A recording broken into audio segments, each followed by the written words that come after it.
Hi guys, so here Anne-Marie here, co-founder of Sublime Trading, here with your daily update for the UK and US indices for Tuesday the 9th of June. Okay guys, hope you're well, hope you've had a great week. So let's start with the US markets. We had bullishness across all the indices yesterday, but focusing primarily on the S&P 500, what we're seeing is price now at a key level of resistance. That is the high of last year, which is acting as a key level of resistance. What this means is we could see some short-term resistance, so potentially a bit of bearishness before we start seeing further strength to the upside. We may see weakness on the Nasdaq as well as it pulls back to retest the high of last year as an area of support. And of course we may see some sort of resistance on the Dow Jones as well if we do see resistance on the S&P 500 and on the Nasdaq.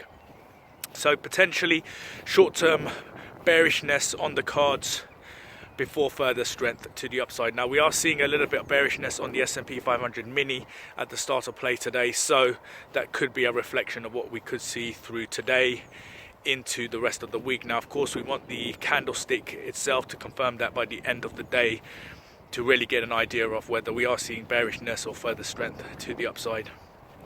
Moving across to the FTSE 100, price is now also finding resistance at the low of last year. We are seeing bearishness today, so we could see a bearish end to the day, but of course we still want to see price confirm that by the end of the day. So that's where we are at the moment. Potential bearishness on the cards, at least for the short term, before further strength to the upside. So let's get into the charts. So guys, if you're new to these daily updates, then I recommend starting with the recording that's pinned to the top of our Facebook page to get a good understanding of what I go through in these charts. So as always, this is our 3-screen setup. We have the monthly in the top left, weekly in the top right, and our daily chart down here across the bottom. First chart we look at is the S&P 500. So we look at the month of June, it's looking bullish, but it's faced with immediate resistance, which is the high of last year. Ideally, we want to see this level cleared and then strength towards the current all-time high. On the weekly time frame, price above the 250 simple moving average, a slow start to the week so far.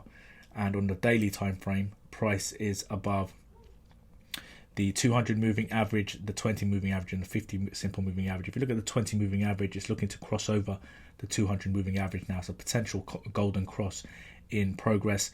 We've had a gap down. Yesterday was a bullish day. We had a gap down, a bit of a bearish day, which is why the candlestick for the week looks like a quiet week so far. We had a move to the upside, and that's really been taken away with the bearishness of today. So we can see a slow start to the week. Monday was a good day for the bulls. Bears have really cancelled that out. What we want to see now is price find support and then momentum towards that current all-time high. Bit of resistance coming into play, and that's because of the high of last year acting as resistance. If we move to the Nasdaq, starting with the monthly, we can say June looking very bullish. It's trading above the previous all-time high, which is the high of February. On the weekly, price above the 200 and the 50 simple moving averages. We can see that the bullishness of last week has continued through this week. And on the daily time frame, if I just open that up, we can see that bullish momentum continue. We had a gap down at the start of play today. Let me just remove this shaded area. We had a gap down, so we had bullishness yesterday, then we had a gap down, price opened, and then has now moved up and is now creating a new high. Particularly it's a new high for the week, but ultimately a new high on the Nasdaq altogether. But what we could be seeing now at some point is price find resistance. If it moves to this 10,000 level, price could find resistance and is likely to find resistance, and then we could see a pullback to this area and retest it at support. We have to expect that pullback and retest because that's often what happens. Once price breaks to a major area of resistance, it likes to retest it as support. So we have to hold on. We have to expect that to happen at some point. When that will happen is really down to the force of the market, but we have to expect some kind of pullback. Looking at the Dow Jones, if I just close the daily time frame, starting on the monthly, we can see June is looking very bullish. It's moving towards the high of last year, which will act as resistance. On the weekly, price is above the 200 and the 50 simple moving averages. And on the daily, again, let me just get rid of the shaded area. We can see that similar to the S&P 500, bullish yesterday, and so far a gap down and a bit of bearishness on the Dow Jones. Ultimately, we want to see price find support and then strength towards the current all-time high. We could see price pull back and retest the 200 moving average as support, so don't be surprised if that happens. Ultimately, we want to see price find support now and start seeing strength to the upside. If we look at the S&P 500, we can see that it's still finding resistance at the high of last year.